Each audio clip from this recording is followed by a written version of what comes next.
con Carolina Braco,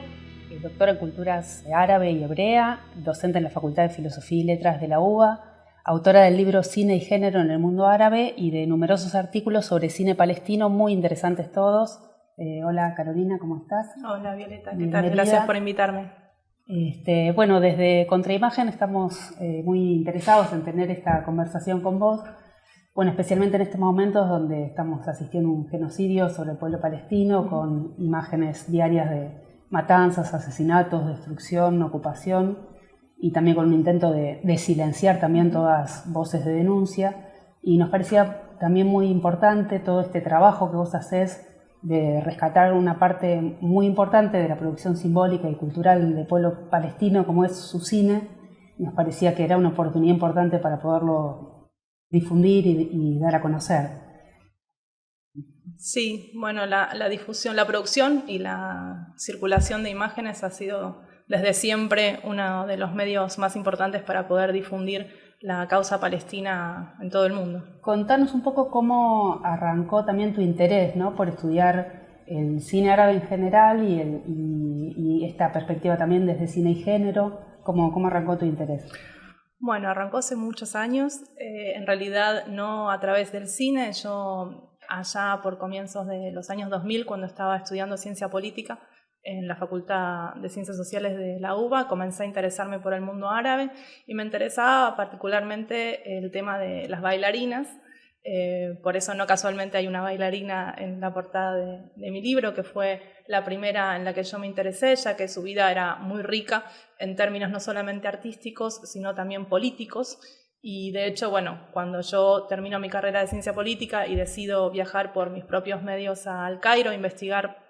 sobre este tema, empiezo a descubrir su vida y de hecho, bueno, mi primer trabajo de iniciación a la investigación, que fue mi trabajo de maestría que hice para la Universidad de Granada, lo escribo sobre su vida, donde yo entrecruzo de alguna manera algunos elementos de su biografía con elementos de la historia de Egipto. Ella, además de ser bailarina, fue actriz, una figura muy importante en el cine, tuvo una militancia activa muy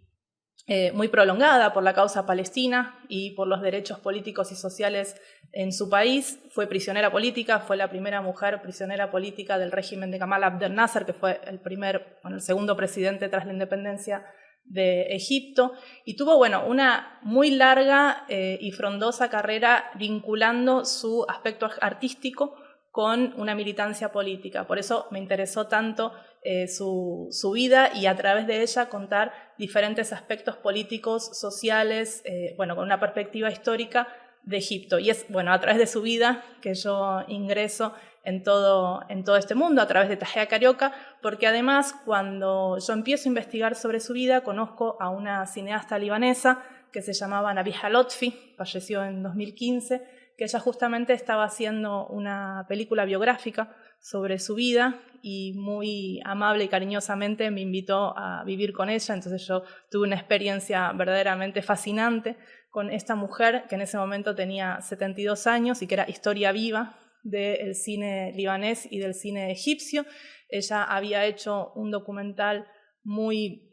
pionero en 1977 en el campamento palestino de Tal Zatar, en Líbano, y mientras ella estaba filmando el documental sucede uno de los primeros asedios israelíes a los campamentos de refugiados palestinos en Líbano. Entonces ella transcurre y vive el asedio ahí, la invasión y las matanzas que se hicieron en el campamento de Tal Zatar, y es a través de ella que yo empiezo también a descubrir toda esta perspectiva y toda esta mirada sobre este cine que se hizo en los años 60, en los años 70 en Palestina, muy ligado a la vida, primero, de esta bailarina, de Tahea Carioca, pero también por mi experiencia de vida en Egipto durante más de un año con Nabiha Lotfi, esta directora libanesa que te comentaba recién. Sí, leyendo tu libro y tus artículos, está bueno ver cómo el conjunto de las cinematografías árabes toman el tema palestino y la causa palestina como un tema central en todas las producciones. Y un poco, también nos interesaba conocer o que puedas comentar cómo es los comienzos, ¿no?, que se conoce muy poco. O sea, este año ganó el Oscar una película palestina, No Borderland, pero se conoce muy poco sobre el cine palestino y tiene, la verdad, una historia muy interesante que vos contás en tu libro. Contarnos un poco cómo son los comienzos y las principales producciones, ¿no? Bueno, la historia del cine palestino es una historia, como todo lo que tiene que ver con la historia palestina, que sucede en circunstancias excepcionales, podemos decir. Si bien hay algunas producciones anteriores, los palestinos y las palestinas comienzan a tomar en las manos la construcción y la representación de sus propias imágenes en el periodo que se llamó de la Revolución Palestina, que comenzó en 1965, pero que toma fuerza a partir de 1968, y es cuando, a partir de la iniciativa de una mujer que se llamaba Zulafa Yadallah, que había estudiado fotografía en el Cairo, se empieza a pensar en una unidad dentro de lo que eran las facciones políticas palestinas, las diferentes facciones políticas que había en ese momento y que participaban del proceso de la Revolución Palestina, de pensar en una unidad que empezara a fotografiar y a registrar y tener todo un registro audiovisual de el trabajo que estaban desempeñando los fedayines, los luchadores por la libertad. Es por iniciativa de esta mujer que, con muy precarios equipos, pero con todo su bagaje que ella había traído de haber estudiado en el Cairo, y también de dos hombres, de Mustafa Abu Ali y Hani Shawaira, que se crea la unidad de cine palestino. Primero en Jordania, porque en un primer momento la Revolución Palestina en 1968-1969 tenía su sede principal en los campamentos de Jordania, desde la cual empezó a hacer algunas incursiones a lo que ya era el Estado de Israel, una muy famosa que es la Batalla de Al-Karama de 1968 y que le da una vitalidad importante y una visibilidad internacional a la causa palestina y a la Revolución Palestina, y empezar a pensar justamente a la Revolución Palestina como tal, como una revolución, y empezar a proyectarse internacionalmente, ligándose con otros movimientos de liberación nacional que estaban transcurriendo en esos momentos en, lo que se llamaba en ese momento el Tercer Mundo. Pero como te decía, es por iniciativa de estas tres personas que comienzan justamente a desarrollar un trabajo de registro audiovisual con precarios equipos, con la solidaridad también de otros directores y directoras que se acercaron a brindar su conocimiento y algunos equipos técnicos que les fueron propiciando en ese momento, que se empieza a desarrollar en Jordania y que luego de los enfrentamientos que se dan entre el ejército jordano y las milicias palestinas, que decantaron en lo que se llamó el Septiembre Negro de 1970, que fue una verdadera masacre del ejército del rey de Jordania a los campamentos palestinos, se traslada a Beirut, ya a partir de 1971, a desarrollar un trabajo mucho más profundo, donde se empezaron a registrar, un poco todo lo que estaba sucediendo dentro de los campamentos de refugiados. Una cuestión muy interesante que sucedía en ese momento era que luego de realizar las películas, ellos les entregaban a las personas de los campamentos de refugiados unos documentos mimegrafiados para que pusieran sus impresiones sobre las películas, lo que da cuenta de que estas películas estaban hechas para los y las palestinas, no estaban hechos quizás no solamente para documentar y enviar al exterior la experiencia palestina para que se conociera en el mundo, que era un trabajo muy importante también en ese momento para lo que ya era la OLP, la Organización para la Liberación de Palestina, que era y es una organización paraguas que aglutina a todas las facciones palestinas, sino que también tenía una intención de poder reflejar y poder de alguna manera brindar una representación de la sociedad palestina en ese momento, con la que los refugiados y las refugiadas, que eran con quien ellos trabajaban, se sintieran representados. Entonces, en ese sentido, hacen como un trabajo justamente que tiene que ver con construir una imagen que fuera emancipatoria y que tuviera, justamente este trabajo un poco pedagógico hacia afuera, pero que también sirviera como una vía de comunicación entre los diferentes campamentos de refugiados. Recordemos que la población palestina, después de 1948, fue desplazada obligatoriamente, forzada a vivir en diferentes países, en diferentes campamentos de refugiados, en Jordania, en Siria, en Líbano, y estábamos en un contexto en el cual no había mucha comunicación entre los campamentos. Entonces lo que hacían las imágenes, la radio también, y las películas era, establecer algún tipo de comunicación y que los de un campamento de refugiados del Líbano, del sur del Líbano, supieran cómo vivían los de un campamento de refugiados de Siria, de cerca de Damasco, o otros de Jordania. Entonces, en ese sentido, también era una vía de comunicación muy importante en ese momento. Y ese desarrollo que se da, ¿no?, a fines de los 60 y los 70, tan importante del cine palestino, también establece un diálogo con un fenómeno internacional de esa década, que es el surgimiento y el auge del cine político, ¿no?, en distintos puntos que se da en distintos puntos del mundo, ¿no? Hay películas de nada menos que de Godard sobre Palestina, muy importantes, de cineastas militantes de distintas partes del mundo, y hay un diálogo y una relación muy especial también con el tercer mundo, digamos, y particularmente con Latinoamérica, que parece que eso es algo interesante también para destacar esos lazos, ¿no? Vos comentás también algunas experiencias en tu libro. Sí. ¿Cuáles son las que Bueno, la película de Godard,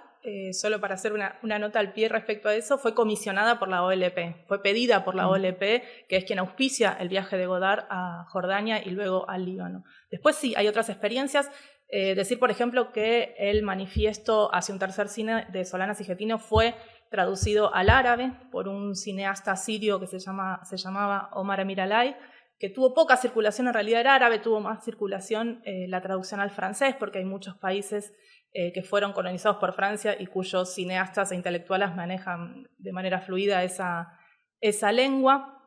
y que tuvo una fuerte influencia. Yo creo que en América Latina y sobre todo en Argentina no dimensionamos hasta qué punto la obra de Pino Solanas, de Pino Solanas y de Osvaldo Getino, tuvieron una muy fuerte influencia en los cineastas de la región. En ese sentido, bueno, hay dos experiencias que son muy interesantes. Una que, las dos que menciono en mi libro, pero hay una de ellas que tiene que ver con el viaje de dos argentinos, de Jorge Denti y Jorge Giannoni, junto con Manuela Generali, que estando en París, se enteran de la causa palestina. Bueno, en el momento del Mayo francés, Denti había formado parte de la toma de la Casa Argentina en París. Era como, bueno, este momento de gran movilización política. Yo tuve la oportunidad de hacer una entrevista en profundidad con Manuela Generali y ella me contó como todos los detalles muy interesantes de esa experiencia que tuvieron ellos de acercarse a las facciones palestinas, que poco también fue la experiencia de Godard, y ellos deciden por cuenta propia subirse a una combi y viajar desde París hasta Beirut. Les llevó como 5 meses, atravesaron toda Europa del Este y llegan a Beirut el 1 de enero de 1970. Allí están casi un año y ellos van con la intención de filmar una película sobre las mujeres palestinas. Esa película finalmente se llamó Palestina, otro Vietnam. Ellos toman la consigna del Che de crear 1, 2, 3, muchos Vietnams, y por eso titulan la película Palestina, otro Vietnam. Es una película que dura 22 minutos, un corto donde ellos recuperan de alguna manera, bueno, todo lo que estaba sucediendo en ese momento. Utilizan muchas imágenes de archivo de la Unidad de Cine Palestino. De hecho, ellos son recibidos por Mustafa Abu Ali y Hadiga Habashne, que era su mujer en ese momento. Yo también tuve la oportunidad de hacer una entrevista con ella, que se acordaba muy bien de la visita de los dos Jorges, como decía ella, porque era como les decían a Jorge Giannoni y a Jorge Denti, y también se acordaba muy bien de Manuela Generali, y los reciben y bueno, y un poco los ayudan a transitar por los diferentes campamentos de refugiados, porque también era una situación política bastante complicada la que estaban viviendo, no solamente por las diferencias que había entre las facciones políticas, sino también por el tenso clima que se vivía en Líbano, que finalmente en 1975 decantaron en una guerra civil. Y ellos en esa experiencia, bueno, filman con muchas mujeres, con campesinas, con una militante muy, muy conocida de la época, que de hecho el registro que tienen de esta militante creo que debe ser uno de los únicos registros que hay de una entrevista filmada a Ehsan Bernawi. Y con ese material se vuelven a Europa, se van a Roma y ayudados por Renzo Rossellini, que les presta una moviola, empiezan a editar todo ese material y finalmente producen esta película que se llamó Palestina, otro Vietnam, que ganó el primer premio documental en el Festival de Bagdad sobre Palestina en 1973 y que recién se va a proyectar en Argentina en 1974 cuando se crea el Instituto del Cine del Tercer Mundo, de lo cual Jorge Giannoni era uno de sus directivos, ¿no? En el efímero Instituto del Tercer Mundo que tuvo su sede en la Facultad de Filosofía y Letras de la UBA. La otra experiencia tiene que ver con una cineasta libanesa que en el 69, ligada a La Hora de los Hornos, tiene que ver con una cineasta libanesa que en 1969 también estaba en París y que ella se va a filmar, se entera de la revolución que estaba sucediendo en un país del Golfo, en Omán, y se traslada a ese país sola con dos técnicos para filmar la revolución que estaba en curso en 1971, que es cuando ya consigue finalmente los medios. Ella titula su película La hora de la liberación ha llegado, justamente también como un homenaje a La hora de los hornos, película que la influyó muchísimo. Yo también tuve la fortuna de poder hacer una entrevista con ella y me sorprendió muchísimo cuando le pregunté si ella conocía la obra de cineastas latinoamericanos. De hecho, bueno, ella escribe un artículo en 1977 sobre la imagen de las mujeres palestinas en el cine palestino, donde ella rescata el trabajo de San Ginés. Entonces yo tenía como algún registro de que ella conocía la obra, pero cuando le pregunté si conocía el trabajo de Pino Solanas, me dijo con mucho entusiasmo que sí, y que ella había estado muy influida por La hora de los hornos y por el manifiesto hacia un tercer cine, y que por eso, como un homenaje, también había titulado su película La hora de la liberación ha llegado. En ese sentido, y por eso te decía que bueno, la influencia de la obra de Pino, creo que a veces quizás desde Argentina no dimensionamos hasta qué punto tuvo difusión e influyó a cineastas de la época. Claro, vos también comentás de un manifiesto, ¿no?, que escriben sobre cine palestino en el 72, también tiene que ver, ¿no?, con esta influencia de los manifiestos. Claro, de los manifiestos que circulan por América Latina. Hay un manifiesto en 1968 que escribe el grupo de cine egipcio como un poco, respuesta a la guerra de 1967. Eso tiene que ver, con una larga tradición del cine egipcio, que era como un poco el Hollywood sobre el Nilo, y que tenía, el centro neurálgico del mundo de la industria del cine estaba en Egipto desde el comienzo del siglo XX hasta ese momento que empiezan a surgir estos nuevos cines, o estos terceros cines, o estos cines políticos, y que además confluye de alguna manera con las independencias de los países. Entonces países que hasta ese momento no habían tenido un cine nacional, como Argelia, como Túnez, sobre todo Argelia, que después de la Guerra de Liberación Nacional y el liderazgo del Frente de Liberación Nacional, del FLN, van a tener una política deliberada no solamente de producción cinematográfica, sino de ligarse con otros movimientos y apoyar la industria del cine, y que van a empezar también a trabajar en estos encuentros. De hecho, en 1973 hay un encuentro de cineastas del tercer mundo en Argel, que el segundo encuentro se va a hacer acá en Buenos Aires en 1974. Entonces hay como 3 documentos que son bien emblemáticos de esa época, que son el manifiesto del nuevo cine egipcio en 1968, que rechaza la tradición anterior del cine egipcio liviano de teléfonos blancos y que propone un nuevo cine ligado a la realidad política y social de ese momento en Egipto. El manifiesto del cine palestino en 1972, firmado por estos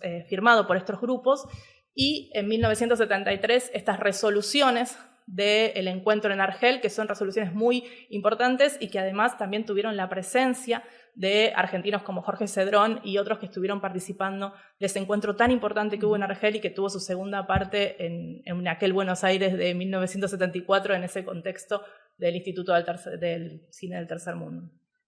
Y vos comentabas recién, cuando comentabas sobre los comienzos del cine palestino, había ya mujeres, ¿no?, que son parte de las fundadoras, digamos, de los comienzos del cine palestino, y eso como que se mantiene y es una constante durante toda la producción. Y en tu libro rescatás también algunas experiencias muy interesantes de mujeres que son documentalistas durante muchos años y que después también empiezan a producir ficción. No sé cuál es el lugar de las mujeres en el cine palestino y cómo es su representación y también sus autorrepresentaciones. O sea, qué diferencia hay en la representación en general de las mujeres palestinas y qué cambia cuando se logra una autorrepresentación. Bueno, recuperando lo que te comentaba anteriormente de la crítica que hace esta cineasta libanesa allá por 1977, que ella dice: la mujer árabe revolucionaria existe pero no es reflejada en el cine. Y ella hace una crítica muy profunda a los cineastas hombres de la época, que decía que, según su visión, representaban a las mujeres como en un rol pasivo, tradicional, cuando esta no era la realidad de las mujeres palestinas. Y esto lo vemos en los documentales, justamente, en los documentales, por ejemplo, de Nabiha Lotfi o de Jocelyn Saab, que fue una documentalista libanesa que también hizo una película muy interesante en 1974 sobre las mujeres palestinas. Incluso en la película de Denti y Giannoni, que recupera también la experiencia de las mujeres palestinas. Sí, es cierto que en otras películas en general se representaba a las mujeres en estos roles pasivos. Cuando a partir de la década 80 y ya más avanzados los 90 empiezan a surgir cineastas palestinas que empiezan a hacer su carrera, como muchas mujeres de la región, e intuyo que también en América Latina quizás eso sucedió de manera similar, empiezan con el género documental y luego pasan a la ficción, ahí empiezan a aparecer otras representaciones. Y en ese sentido, bueno, algunas cineastas como Mai Masri o como Anne-Marie Jazir, que comienzan en el género documental y luego hacen películas de ficción, bueno, comienzan a proponer otro tipo de representaciones de la mujer palestina, que tienen que ver también con representaciones no tan llanas, sino representaciones que tienen que ver, bueno, con la propia experiencia de las mujeres palestinas en los diferentes contextos en los que se encuentran. No tenemos que olvidar que todo lo que sucede en la vida de las mujeres palestinas y de los hombres también sucede en contextos de ocupación, de colonización y de violencia. Entonces, esto genera una imagen que, bueno, no es llana, no es plana y que tiene múltiples aristas, como la representación que se puede hacer de cualquier mujer del mundo, pero en este contexto particular no hay que perder de vista ese contexto. Empiezan a estar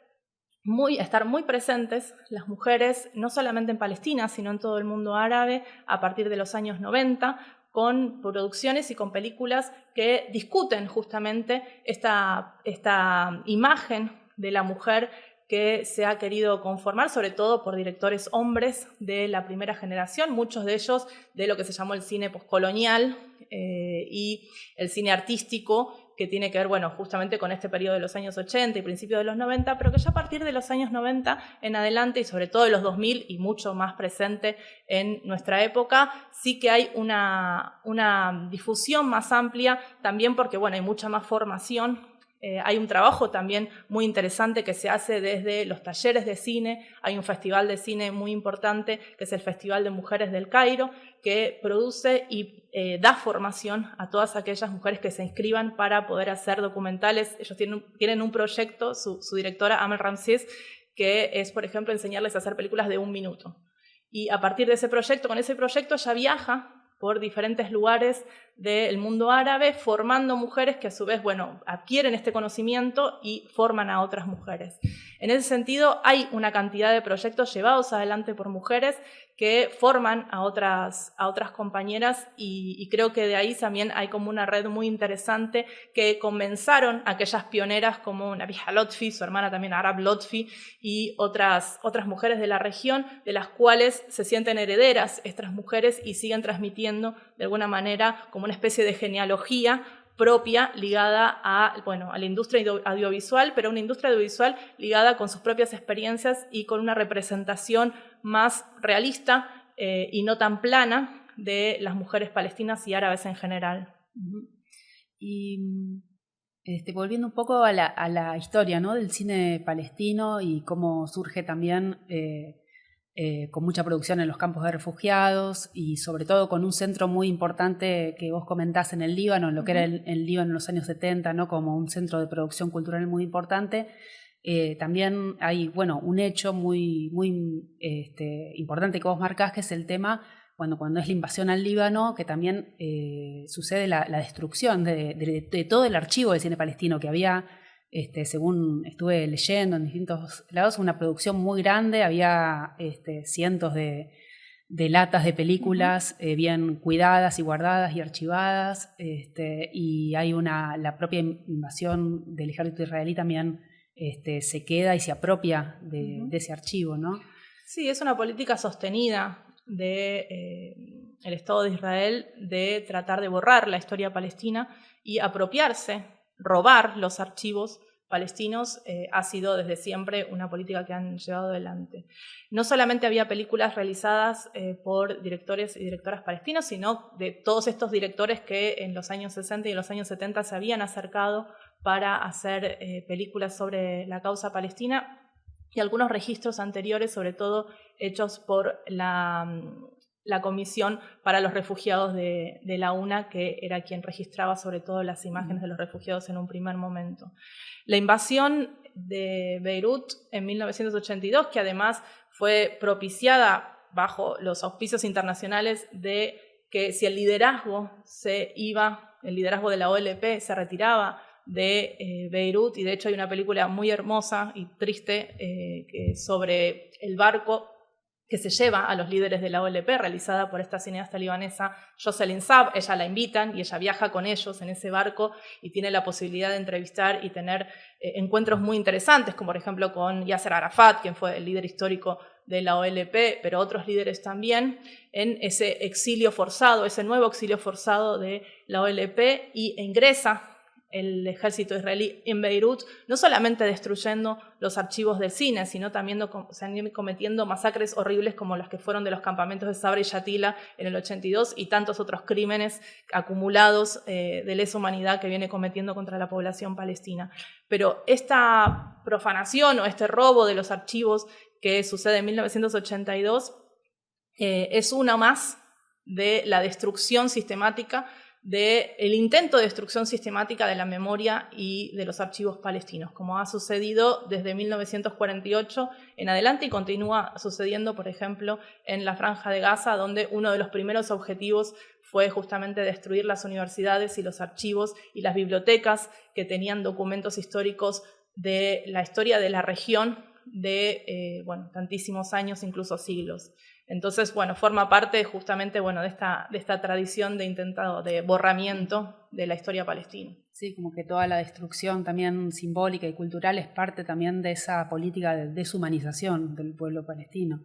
Sí, no solo eso, también son robos del patrimonio cultural palestino que en muchos casos son utilizados por artistas y académicos israelíes. Hay una película, por ejemplo, realizada por una académica israelí que se llama Rona Sela, donde ella hace uso de todo ese archivo. En vez de entregarlo a los directores, ella se manifiesta como supuestamente solidaria y quiere mostrar todo este archivo, pero de alguna manera, se hace uso ella de ese archivo para crearse justamente una carrera académica y artística dentro del mundo del cine, mostrando esos archivos que son negados a la población palestina. Sí, es como varias películas, ¿no?, que tocan. Sí, la más reciente, la de Kamal El-Jafari, y Film, en una película Fedayeen, la traduje yo, que justamente él trabaja con esta idea de los archivos negados, de los archivos borrados. Él recurre a un recurso que es pintar de rojo las imágenes, pero hay muchas películas. Ver el tráiler, que me pareció súper interesante, y vi que se pasó el año pasado acá en el Festival de Mar del Plata, pero sí, a veces circula por algunos festivales que se hacen online, entonces está la posibilidad de verlo, pero sí es un tema que es ese es el recurrente. Otro problema, ¿no?, que hay una producción muy grande y muy interesante de cine palestino y muy difícil el acceso. Una circulación, sí. Por toda la política, ¿no?, de censura. Podemos mencionar que ahora hay una plataforma de cine palestino que se llama Watermelon Pictures, que justamente la idea que se creó con la idea de difundir el cine palestino. Es una plataforma en la cual uno se puede suscribir, no es cara, y la verdad que está súper interesante para poder ver películas palestinas. Ahora también se está por estrenar una película de Anne-Marie Yassir, que se llama 1936, que recupera la revuelta de 1936 en la Palestina histórica, y también va a ser una película muy, muy interesante para ver, porque además ella es una de las directoras más interesantes de los últimos años de Palestina. Sí, de La sal de este mar. La sal de este mar, que personalmente es una de mis películas preferidas, creo que es una película fascinante. Cuando te vi también. Cuando te vi también, una película muy emotiva, muy buena. Que ella además recupera muchas de las imágenes justamente de las viejas películas de los fedayines, y hace como algunos guiños muy, muy lindos que recuperan, o que uno tiene como el recuerdo de haber visto esas películas, y la verdad que es súper interesante, sí. No sé, y ya que estamos hablando del cine, digamos, de los últimos años, ¿cómo ves cómo fue en los últimos años? Hubo también un desarrollo del cine palestino, incluso en Gaza, que hoy está siendo destruido como todo. ¿Qué podés contarnos, ¿no?, de ese cine de los últimos tiempos, el cine palestino dentro del territorio palestino y también de la diáspora? ¿Qué otras experiencias podés comentarnos para difundir?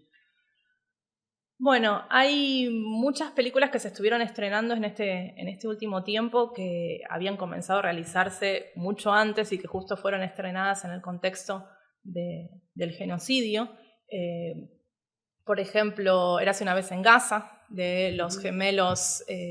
Arab y Tarzan Nasser, que tuvo un premio especial en el Festival de Cannes y una mención especial también que pudieron hacer al genocidio y lo que estaba sucediendo, y romper un poco el cerco de silencio que estaba sucediendo en ese festival. Esta película que te comentaba. Hay una cuestión relevante también para mencionar que, yo formo parte de un índice de cine palestino junto con otros y otras académicas, algunos palestinos y otros de otras regiones que trabajamos sobre el cine, y estaba viendo justo hace unos días que en lo que va del 2025 se estrenaron 20 películas sobre Palestina. El índice registra las películas palestinas o sobre Palestina. En lo que va de este año se estrenaron casi 20 películas. En general son la mayoría documentales, muchos de ellos producidos por televisiones, pero con directores locales, o sea, porque son comisionadas con directores locales, y la inmensa mayoría son sobre Gaza. Eso habla de, la urgencia también de documentar lo que está sucediendo en Gaza, más allá de las imágenes efímeras que seguimos teniendo todos los días, que vemos este genocidio en vivo y en directo, pero en lograr esta construcción de imágenes. Hay películas sobre los hospitales, sobre los chicos, sobre las escuelas, sobre temáticas específicas, pero que también documentan justamente cómo se destruye la vida cotidiana en la Franja de Gaza. Además de eso, como te comentaba, algunas ficciones que se han venido desarrollando. Yo creo que lo más interesante en términos del cine de ficción, pero que recupera un evento histórico, es justamente esta película de Anne-Marie Yassir, que se está por estrenar, que recupera la revuelta de 1936, pero también otras películas como la de los hermanos Nasser, y que se están realizando y que fueron justamente estrenadas en este periodo por una cuestión circunstancial, porque las películas tardan mucho tiempo en hacerse, producirse, editarse y estrenarse. Pero creo que en este contexto de tanta urgencia es importante seguir registrando y que eso justamente siga conformando ese archivo de la memoria y de la resistencia palestina. Bueno, un poco para terminar, estamos hoy viviendo en directo imágenes de un genocidio con hambrunas, asesinatos, ocupación. Se ven en simultáneo en todo el mundo y está habiendo cada vez también una respuesta que va creciendo en movilizaciones, en acciones, en iniciativas políticas, culturales, en declaraciones. ¿Qué hacer hoy, ¿no? ¿Cómo movilizarse y cómo hoy alzarse para denunciar y para frenar esta situación? Sí, yo creo que también lo que está siendo cada vez más claro para cada vez más gente es la imposición de un modelo político que tiene que ver con este genocidio en curso y que tiene que ver con lo que yo llamo la gasificación del orden mundial, que es la imposición justamente a través de este orden genocida de un tipo de disciplinamiento como el que también estamos viendo en Argentina, no solamente porque Argentina es uno de los países que históricamente le ha comprado armas a Israel, armas que son probadas en los cuerpos de las niñas y los niños palestinos en este momento, sino también por el modelo que se está imponiendo. Vivimos en un mundo que permite este genocidio. Por lo tanto, de algún proyecto político también se está tratando de imponer a través de ese genocidio. Y muchas veces, nos preguntamos qué podemos hacer frente a esta situación